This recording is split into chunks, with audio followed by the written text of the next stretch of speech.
te montre sur Figma comment gérer du responsive nativement. Juste en redimensionnant une frame, tu vas pouvoir adapter tout ton layout. Typiquement ici, tu vois, j'ai un template. Et si je le redimensionne, quand je change de breakpoint, ici, j'ai ma vue qui varie. Typiquement, là, je passe sur 3 colonnes. Là, je vais passer sur 2 colonnes. Et quand j'arrive sur du mobile, je vais arriver sur un format vertical avec une colonne. Et bien sûr, tu peux l'adapter comme tu veux. Typiquement, ici, j'ai un exemple avec un écran desktop. Et quand je le redimensionne, là, tu vois, mon layout a changé entre du large et du médium. Et bien sûr, je peux l'adapter vraiment sur tous les breakpoints que je veux. Donc là, j'ai mis 2 colonnes, mais je pourrais avoir 4 colonnes et ici 2 colonnes. Je l'adapte vraiment comme je veux. Donc pour faire ça, c'est très simple. Je te montre tout de suite.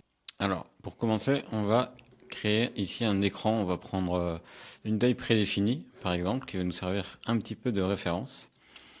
Et on va définir nos différents breakpoints. Donc pour ça, je vais venir créer une frame ici qui va prendre toute la taille de cet écran. Donc on va faire ça comme ça. Je vais lui appliquer une couleur quelconque, par exemple ici du rouge, et donc je vais l'appeler LG. Je vais mettre ça un petit peu plus haut. Je vais le dupliquer. Ici, ce sera du MD. Donc à l'intérieur de cette frame, je vais créer un rectangle en fait qui va me servir pour masquer la partie donc pour garder uniquement ici la taille de mon breakpoint. Donc c'est important de faire ça, tu vas voir après pourquoi on le fait comme ça. Donc ici par exemple, on va dire que on va avoir notre premier breakpoint qui fera cette taille là. Ensuite le SM donc qui sera un petit peu plus grand à ce niveau-là. Et enfin le XS pour le mobile. Donc ici, là je vais changer tout de suite ma couleur, par exemple ce sera celle-ci, donc peu importe la couleur. Là, donc avec Alt, je peux voir donc la taille ici de mon breakpoint, donc qui fait 308, donc je vais l'agrandir un petit peu, 400, enfin 403, bon là on est approximatif, mais après tu définis bien tes breakpoints comme tu en as besoin. Donc ici pareil, je vais agrandir un petit peu. Donc ici on va venir changer la couleur pour chaque breakpoint. Donc par exemple ici je vais prendre du vert et ici par exemple du jaune. Ok, donc là on a nos différents breakpoints qui sont définis. Maintenant sur mon écran ici, je vais venir créer une frame donc qui va venir en haut à droite. Et ce que je vais faire, c'est qu'elle doit être de la taille de cette partie-là. Donc d'où l'importance ici de l'avoir fait avec des petits rectangles qui va me permettre de récupérer la bonne taille. Donc ici, il fait 433. Donc on le met à 433. Je le cale bien tout à droite. Ici, je vais le renommer tout de suite LG. À l'intérieur de cette frame-là, je vais en créer une autre. Donc qui va prendre, elle, toute la taille de mon écran. Et là, tu vois que le système d'aimant de Figma ne marche pas parce qu'on a cette frame-là. Donc ce que tu peux faire, c'est mettre une petite règle ici qui fait que ici, je vais pouvoir m'accrocher directement au bord. Donc cette frame-là, on va lui appliquer la même couleur qu'on a définie sur mon breakpoint. Donc ici, je vais prendre du LG. Là, je viens sélectionner cette frame-là que j'ai appelée LG tout à l'heure et je vais désélectionner le clip content. Là, au niveau des contraintes, je vais venir tout sélectionner. Donc les 4. Ici, donc dans cet écran-là, je vais renommer screen pour cette frame. Et c'est pareil, je vais sélectionner toutes mes contraintes. Alors, la frame LG, je vais la dupliquer et on va faire la frame XS pour commencer. Donc je renomme XS. Là, je vais venir sélectionner ma couleur. Je vais appliquer celle-ci. Alors, on la voit pas, c'est normal parce que là, j'ai LG par-dessus. Donc, je viens de masquer pour l'instant. Et mon XS, ici, je vais venir l'agrandir tout au bout. Mon screen, je viens de sélectionner. Donc, il s'est décalé du fait que j'ai agrandi cette frame-là. Donc, je viens le recaler de cette façon. Je vérifie que les contraintes soient toujours bien appliquées, qu'elles n'aient pas bougé. Donc là, on est bon. J'affiche LG. Et là, si j'essaie de redimensionner mon écran, tu vois, dès que j'arrive ici, hop, j'ai changé de couleur. Donc ce qui fait que là, il m'a défini que j'avais changé le breakpoint. Donc je vais venir bien le recaler ici, sans lâcher la souris. Je vais de la même manière maintenant créer les autres du coup breakpoint. Donc ici, je vais redupliquer mon LG. Là, je le renomme MD. Là, je viens sélectionner ma couleur. De la même manière, je masque LG. Là, je vais reprendre donc cette taille-là, 663. Donc celui-là, il doit faire 663. Je viens le caler tout à droite. Mon screen, ici, je viens le recaler. Et le MD, tu vois là, j'ai perdu une contrainte, donc je viens la réactiver. Je vérifie pour screen que j'ai bien toutes mes contraintes. Et là, on peut refaire le test. Je réactive LG. Je redimensionne. Là, je passe bien ici, donc avec la couleur MD. Et quand j'arrive là, bah là, je passe avec la couleur XS parce que j'ai pas encore créé mon breakpoint SM. Je vais faire ça tout de suite. Je viens recaler ça. Donc là, je vais dupliquer MD. Je le renomme SM. Là, donc SM, je viens lui mettre cette taille-là qui est à 877.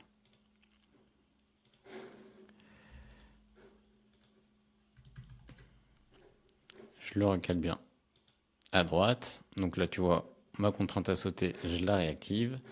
Et ici, je viens bien le recaler de la même manière. Et je reprends la couleur de mon vert ici. Si je reteste, là, je passe bien en jaune, je passe bien en vert et je passe bien en violet.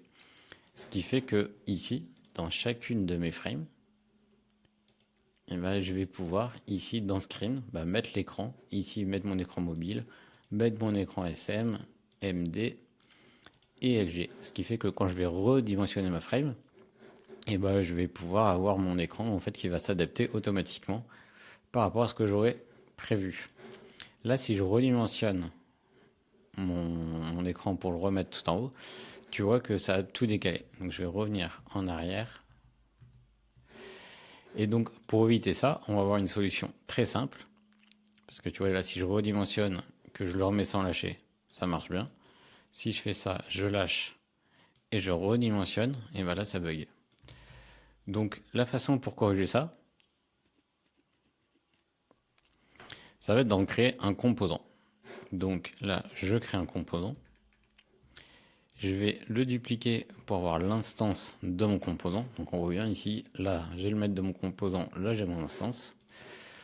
Et celui-ci, maintenant, quand je le redimensionne, si je lâche et que je reviens, et ben je perds plus du tout mes contraintes. Parce que du coup, elles sont figées en fait par le composant. Donc ce composant-là, en fait, je le redimensionnerai jamais. C'est vraiment en utilisant ici en utilisant mon instance que je vais pouvoir en fait ici gérer mon responsive. Alors maintenant, vu que c'est un composant, on va pouvoir aller encore plus loin. On va mettre ce qu'on appelle des slots. Donc les slots, ça va nous permettre en fait de définir pour chaque breakpoint quel écran on veut. Donc pour ça, on va faire un composant. Par exemple, je vais ici créer donc un autre écran type MacBook Air. Je vais faire un auto layout. Je vais mettre par exemple 16 pixels de chaque côté. Et dedans, donc je vais faire une frame qui va être en fil container de chaque côté. Là, je vais mettre une couleur de fond quelconque. Je vais lui mettre un petit radius. Donc ça, ce sera aussi un auto layout. Et dedans, par exemple, je vais lui mettre, donc sur la hauteur, je vais lui mettre en fil, et là, en fil aussi. Ça, je vais lui en mettre une autre couleur de fond donc celle que tu veux, sur du coup cette auto-layout là, je vais augmenter le padding. Ici, je vais mettre 24 pour qu'on le voit bien. Là, je vais mettre un petit radius à 8 et donc celui-là, je vais le dupliquer 4 fois par exemple. Tu pourrais mettre 12, peu importe. Là, je vais augmenter un petit peu aussi mon espacement. Et je vais juste atténuer un petit peu ma couleur pour avoir quelque chose comme ceci. Donc ça, je vais le renommer underscore slot et je vais en créer un composant. Alors, pourquoi je l'appelle underscore slot? C'est pour éviter que ce composant soit publié dans ma librairie si je partage une librairie pour un design system par exemple. Si tu veux en apprendre plus à ce niveau-là, n'hésite pas à rejoindre la formation sur Design System School où je t'explique tout ça. Donc ici, je vais créer une variante. Et là, je vais l'appeler breakpoint. Ici, ce sera du LG. Ici, ce sera du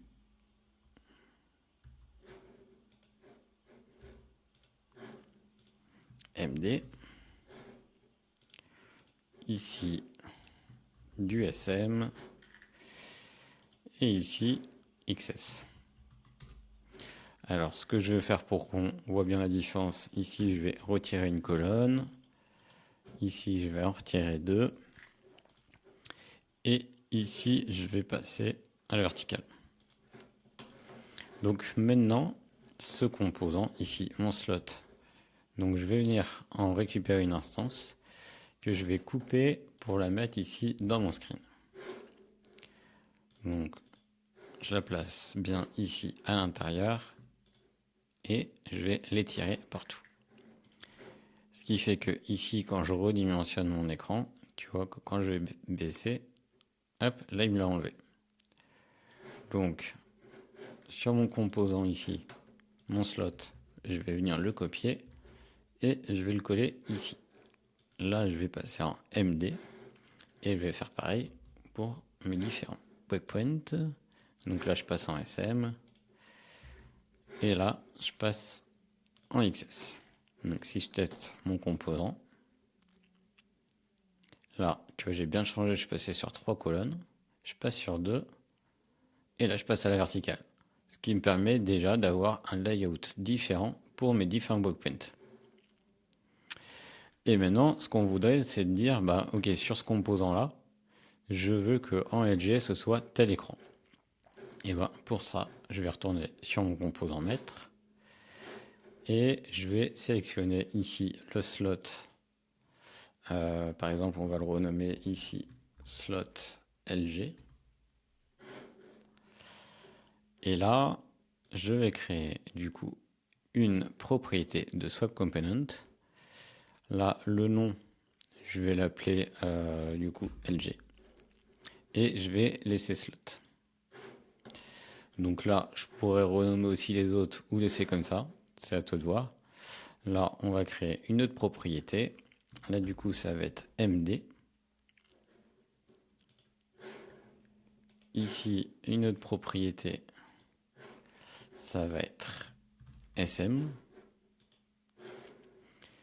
Et ensuite, une autre propriété ici. XS. Donc maintenant, quand j'utilise mon instance, tu vois que ici, j'ai mes différents breakpoints avec donc mes slots. Et en imaginant que j'ai un écran, donc je vais en faire un ici, par exemple. Donc là, ce sera ton design. Moi, je vais mettre donc mon écran desktop.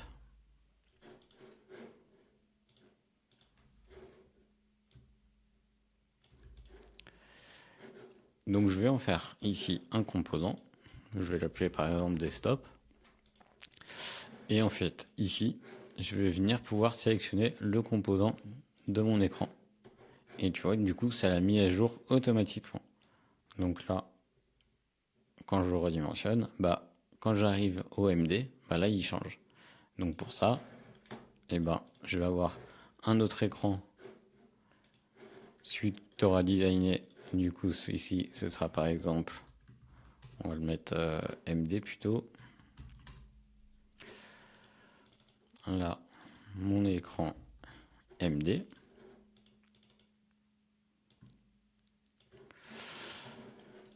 Et ici, je vais venir pouvoir le sélectionner. Et donc, quand je change, et ben là, je passe bien à du MD. Et comme ça, tu peux le faire ainsi de suite pour tous tes écrans en fonction de tes waypoints. Donc là, je le détache. Hop. Mon écran SM par exemple. Et je vais faire le XS.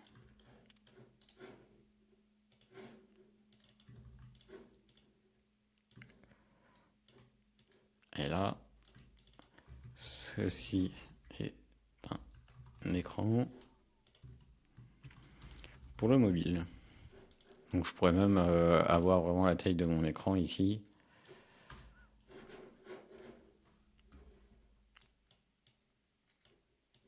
Comme ceci. Là, j'oublie pas d'en faire un composant.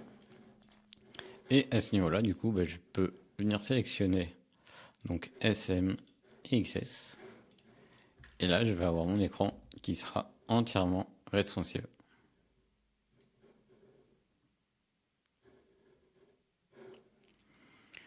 Donc tu vois que c'est une façon assez simple, une fois que tu as compris le principe ici de bien définir tes breakpoints, récupérer ici ces valeurs-là à chaque fois, de construire en fait un écran. Tu vas pouvoir redimensionner pour pouvoir l'adapter à ton responsive. Et comme ça, tout de suite, tu te rends bien compte de la notion des breakpoints, de ce qui casse, de ce qui marche bien, des choses à revoir ou pas.